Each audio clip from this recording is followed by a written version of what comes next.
In July of 1644, the Royalist cause was delivered a death blow almost by the battle at Marston Moor, and this was overseen by the parliamentary general Oliver Cromwell, totally obscure fellow. Nobody knew anything much about him except that he was, interestingly enough, he found that his troops were badly disciplined, and so he organized a new, what he called a godly army. No more drinking, smoking, spitting, swearing, or whoring. If that wasn't a challenge, I don't know what was. But his godly army prevailed at the Battle of Marston Moor, and this was an eye-opener to everyone.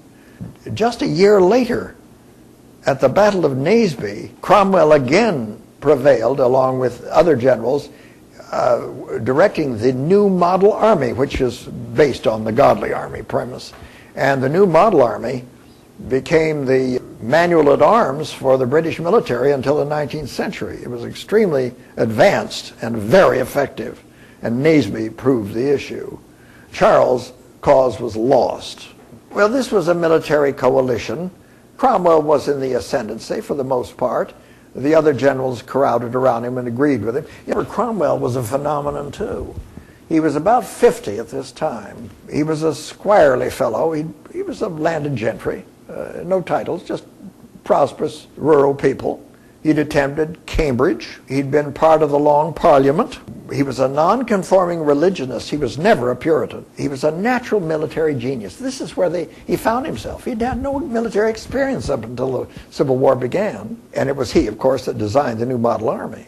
Shortly after the execution of the king, the Irish, who were always waiting for an opportunity to kick the English, thought England is in disarray in the Civil War. Let us try to attack them. So they began to mobilize an attack on England. And the parliamentary party ordered the army people to go and subjugate this. And of course it was Cromwell who crossed the channel with the new model army and attacked the Irish for what they were doing.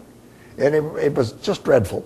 There were several really vicious battles, ending in the Battle of Drogheda, which was a massacre of the Irish, absolute massacre. After that, the Irish peers, remember the Irish had nobility and royalty and all the rest of it, and they were always in conflict with the English.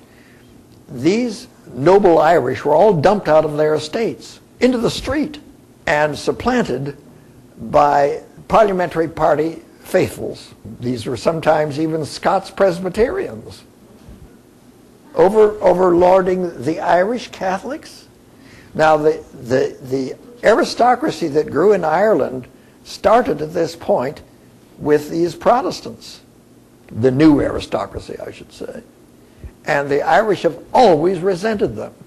To this day they resent them. Of course, the flame of irritation is somewhat diminished now, some 100 years later, but this is how it all begins. And then Scotland tried the same thing. They thought the Irish were going to get the attention of England and they would attack from the north, so the Scots tried to invade. And Cromwell hurried across the channel and back north with his army and attacked Scotland. And at the Battle of Dunbar, he annihilated the Scots resistance movement. Well, then Scotland and Ireland were both placed under military dictatorships. They were occupied by English overlords and forcibly joined to England. This was not unifying. This was just an occupation. Well, the next year, Cromwell, who was now so successful, forced the dissolution of the Rump Parliament. And he established, along with the others who supported him, the other generals, the famous bare bones Parliament. Now, all the members that they put in the Parliament were totally accepting of what Cromwell and the others wanted. And of course, they then elected Cromwell Lord Protector of England.